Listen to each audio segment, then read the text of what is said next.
আসসালামু আলাইকুম রহমতুল্লাহ। অচিরেই জামাত জোটের বিরুদ্ধে ব্যবস্থা নিতে যাচ্ছে সরকার। আপনারা জানেন, আগামী 5 সেপ্টেম্বর থেকে জুলাই সনদ গণভোট বাস্তবায়ন, তেল গ্যাসের সংকট, জনদুর্ভোগ, নানান বিষয় নিয়ে বিরোধী দল তাদের আন্দোলন চলমান রয়েছে। তার পরিপ্রেক্ষিতে আগামী 5 সেপ্টেম্বর থেকে সারা দেশব্যাপী বিভিন্ন রুটে তাদের লং মার্চ। এই লং মার্চ শুরু হলে অবশ্যই সরকার তো আর এমনি এমনি করতে দিবে না। সরকার এরপর একটা চাপ তৈরি হবে, লক্ষ লক্ষ জনতা নেমে আসবে, কারণ মানুষ ভালো নাই। দ্রব্যমূল্যের হিউজ দাম, সাথে সাথে যারা ব্যবসা প্রতিষ্ঠান পরিচালনা করেন তারা জানেন গ্যাসের প্রচুর সংকট, গ্যাসের সংকট, বিদ্যুতের সংকট। যেসব গ্যাস চালিত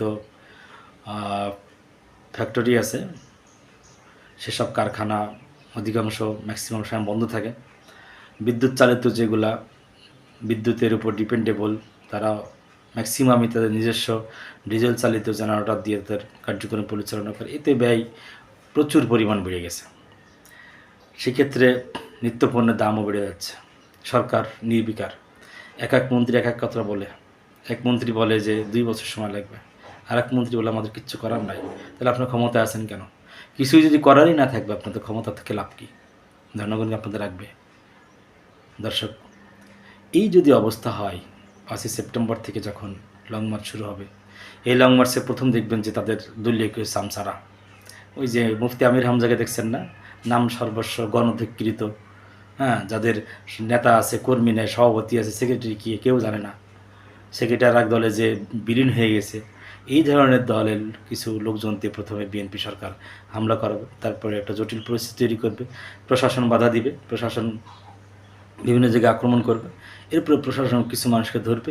এইভাবেই কিন্তু বিরোধী দলের উপরে আক্রমণ শুরু হয়ে যাবে। তার নমুনা আপনারা লক্ষ্য করেছেন যে হবিগঞ্জে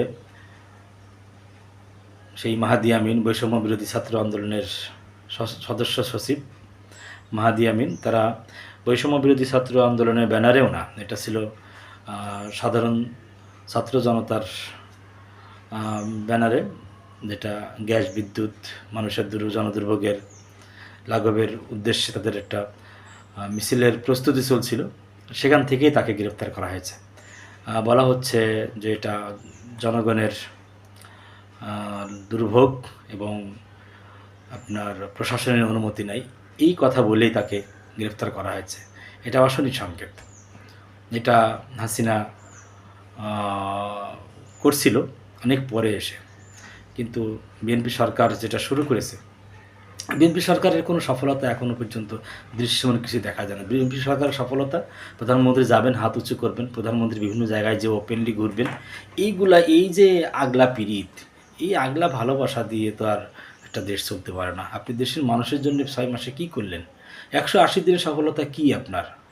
একটা সফলতা দেখান যে হ্যাঁ আমি জনগণের জন্য। আপনারা বলছিলেন যে আমরা 18 মাসে 1.5 কোটি মানুষের কর্মসংস্থান করব। 1.5 কোটি মানুষের কর্মসংস্থান কি? আপনারা তো 150 লোকের কর্মসংস্থান তৈরি করতে পারেননি। অতএব বিরোধী দলকে, জামাত জোটকে আরও সতর্কতার সাথে পা ফেলতে হবে।